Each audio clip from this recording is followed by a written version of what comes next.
Hey everyone, it's Kenneth and Ashley with Our First Ministry, and we realized that we have been very busy in our life, and we wanted to talk about what we've been doing to try to find our passions. We've been pouring out into others, which is a great thing to do, but realized that we've just, you know how when you're flying in an airplane, if you've ever flown, and the airline attendant's like, you got to put your mask on first before you help the person next to you.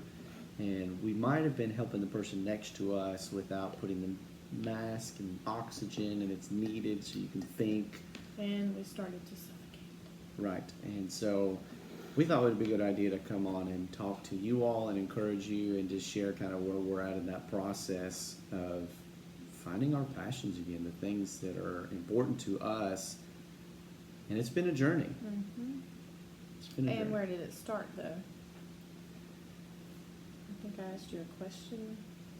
Well, we were getting ready to get cleaned up for the evening, and Ashley started leaning into me, would be the polite way to say, of, Kenny, what are you passionate about? I'm like, well, I want to make you happy. And like, that doesn't count. She started asking, what do you like to do? What gives you energy? What do you find joy doing? I'm like, well, I like reading.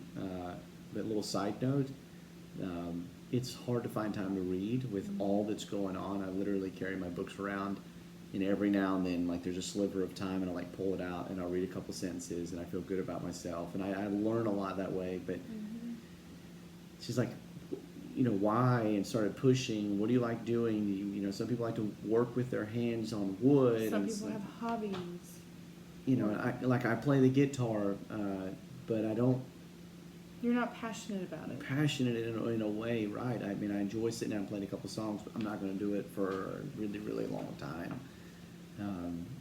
So she really started leaning into me, and I'll be honest with you, it got a little uncomfortable because if you get to know my wife, she knows how to go pretty deep with her questions, and you don't have a way of getting out. You've got to answer something, and she won't let nothing be the answer. Like, you can't pull, was that a rhetorical question? No, it's not rhetorical. I need to know the answer. So it got really uncomfortable, but it's been a good thing. I'll say for me, because it started the process of asking the question, and Well, we found out that you really don't have a passion that you know of. And we tried to ask questions like, why? Why don't you have a passion? And what do you think the answer was to that? I don't really know. Because Kenny is a pleaser. Oh, that's And true. I am a pleaser. He basically takes on everyone else's passions in order to please them, I would say. Yeah, so side note, little teaching lesson there. If you aren't clear about what you like doing, you'll end up doing what other people like to do. Exactly. Like, you won't even know what kind of eggs you really like. Yeah, nice reference to Runaway Bride there. I don't know how old that movie is, but Well, so I asked Kenny, do you know what kind of eggs you like? Or do you just like the eggs that I like? and the short answer is I just like what everybody else likes. But in all But sincerity, that's not really the truth, because there is a part of you that has your own taste and your own likes and yeah, your own passions. The issue is that you just haven't taken the time to figure it out to stop long enough and not feel guilty for attending to your own self. to look and say, hey, because when you're in ministry, just set ministry aside. When you're a Christian, you deny yourself. But what I've neglected to pay attention to is that in my relationship with God, He's showing me who I am in Him, and that there's things in me that He wants revealed. It's not I'm not a puppet on a string that God's just going to use. Because in that position, if you lose sight of yourself, it's easy to be manipulated. I don't want to get on a rabbit trail there, but that's a whole other conversation. It's easy to do things for other people. I guess what I was You kind just of, end up staying busy, I would say, yeah, and working, but then you end up being burnout because you're not linking what you're doing to the passion that you have in your life. And for me, I feel like you have to have your own passions for yourself. Like me and Kenny can have passions together, but it's very important for me that I have something that's just all for me. And that's something that I feel very passionate about. I'm a wife and I'm a mother, but I'm still Ashley. Like, there's things that I should enjoy that go outside of being a wife and that go outside of being a mother or a homemaker. Even though all those things are a part of who I am, nobody says that I can't have a passion that goes beyond those things.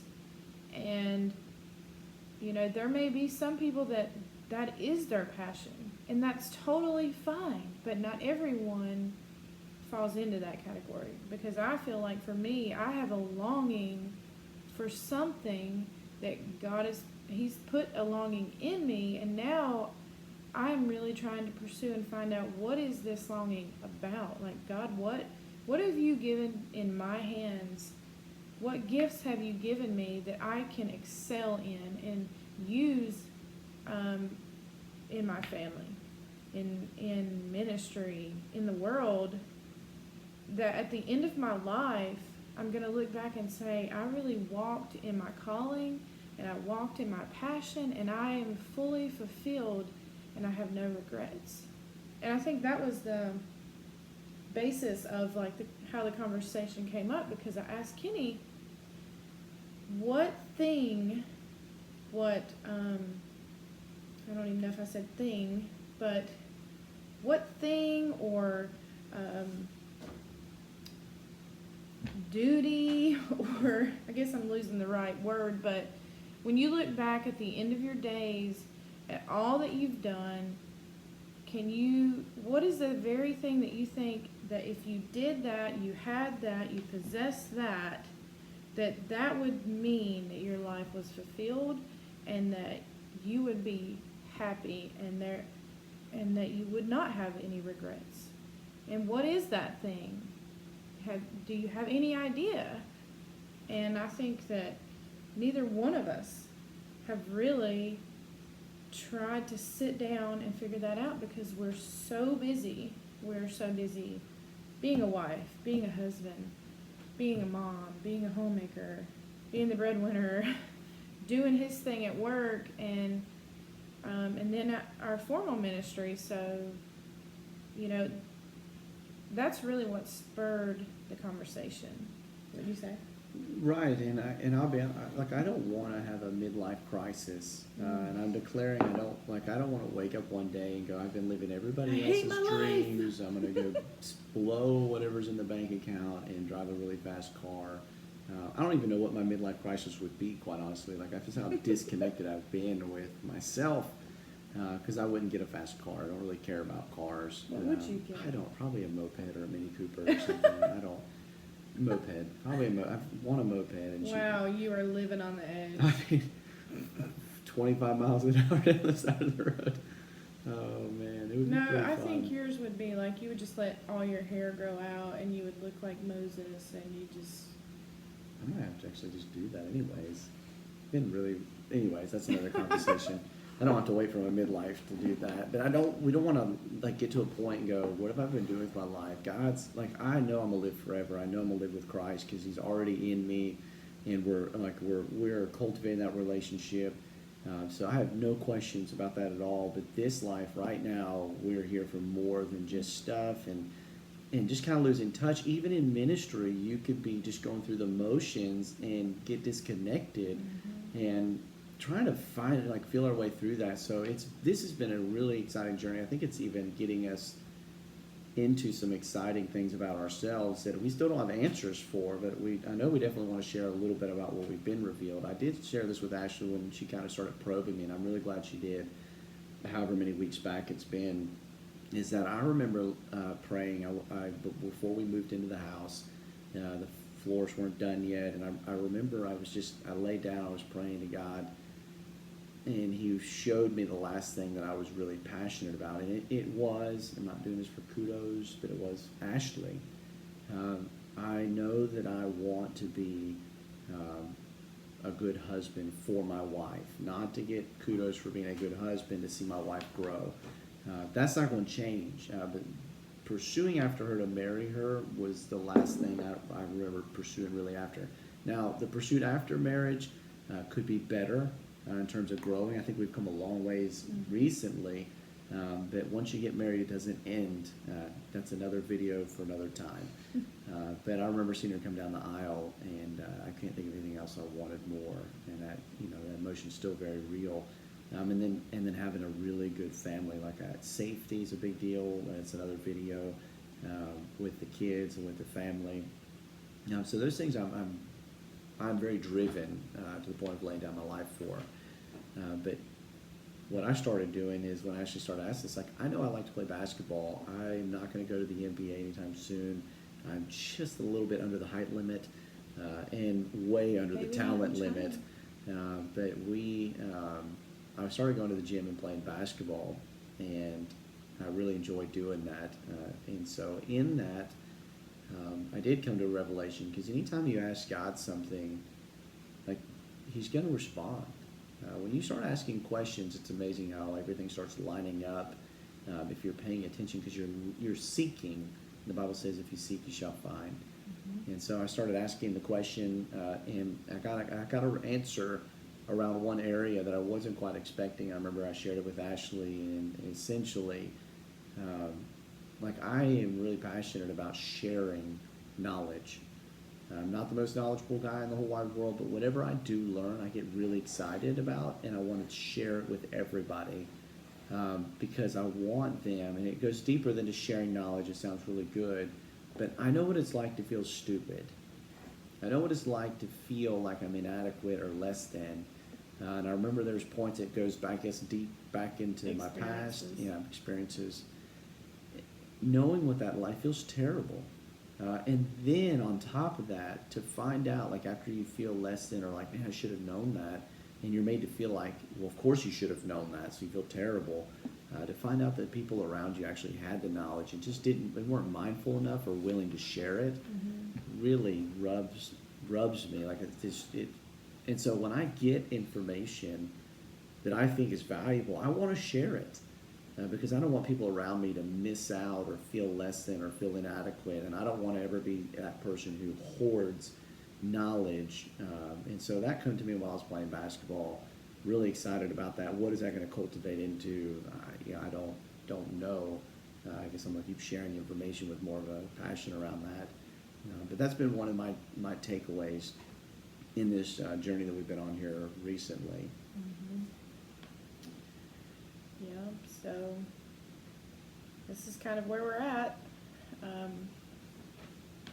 But we'd like to know, where are you guys at with this? Is this a question that you've asked yourself? What are your passions outside of your daily duties? Or are you completely content in just those things? I don't think there's a wrong answer. It's just, have you looked deep enough to really ask the questions? And that's basically what we're doing. And I believe that because we're doing that, there's probably going to be some changes. And there's going to be opportunity to grow. And there's going to be opportunity to step out in faith and do things that we probably wouldn't normally do, for fear or failure, whatever it is. Those are the things that keep you from doing things that you maybe want to do. And I think for us, like, we're getting to the point where it's just like, well, why not? What do we have to lose? That's how I feel. I could let things hinder me from growing or becoming the person that I want to become, and I can look at everybody else and compare myself to them, or I can just be who God created me to be, and I can walk and I can thrive in that. And I believe that when I find that vein that God has really created for me to flow in, then I really believe that that is when I'll find the most joy, the most fulfilling joy. And obviously joy comes from God. And so I believe that we can go to God in prayer and say, Lord, you're the one that gives me purpose, and you are the one that has gifted me, and I need to know, how do you want me to pursue? What way do you want me to go? I would say that that's probably the most helpful thing, is that we have a God that knows everything, and he sees ahead of us, he goes before us. So that's what I've been doing, is saying, God, I can't see this far ahead of me, but you do. And you know the very thing that is going to ignite me. And a lot of times I think about joy. What is joy? And to me, joy is not just momentary happiness, or joy is a thing that, like, it fills you and it overflows out of you, and it permeates on your surroundings, because it's in you, it's coming out of you. It's not like, I had a great day today. That's not joy. Joy is something that sustains you. And that is a thing that I really want to tap into. I don't want to go through life and just be doing and doing and doing and having momentary, bouts of joy. Like, I love doing things with the kids, and I love vacation, but those are just, momentary things. But what is the thing that really just lights me up? There's a couple things that I do believe that God has put in me, and I have no idea how he's going to use it, but one is the Spanish language and Latin American culture, and the other is speaking. And I feel a wooing in me when I'm around worship in Spanish, whenever I'm around classes in Spanish or services in Spanish, and I look at our circumstances and I say, God, I have no idea how you're going to use this in my life, but if it's what you want me to do, then just show me how to get there.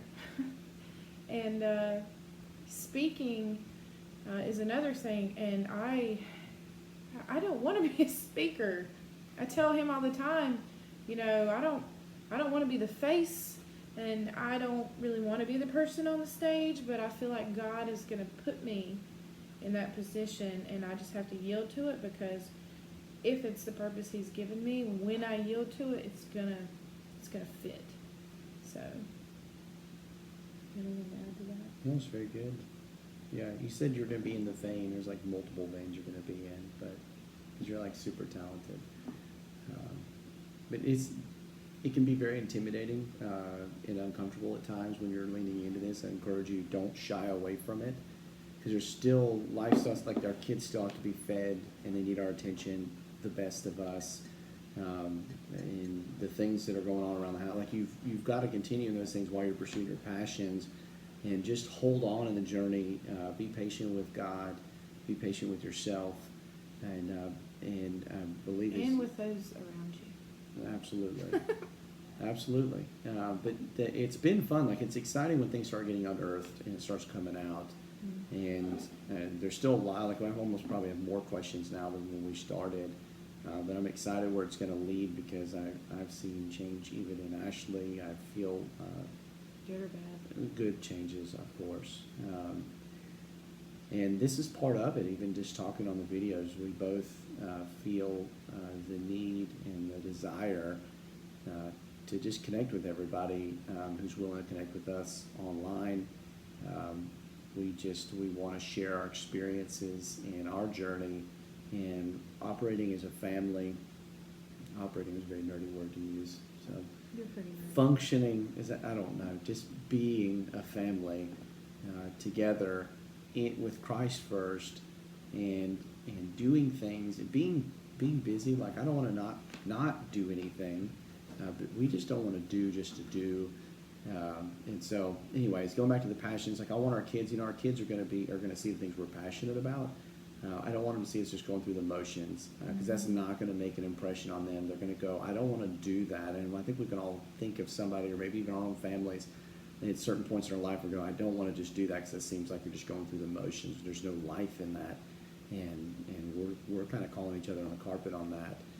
They're going to see what we're passionate about, and it's going to light a fire in them to find their passions, and then we want to cultivate them. But we've got to do it first.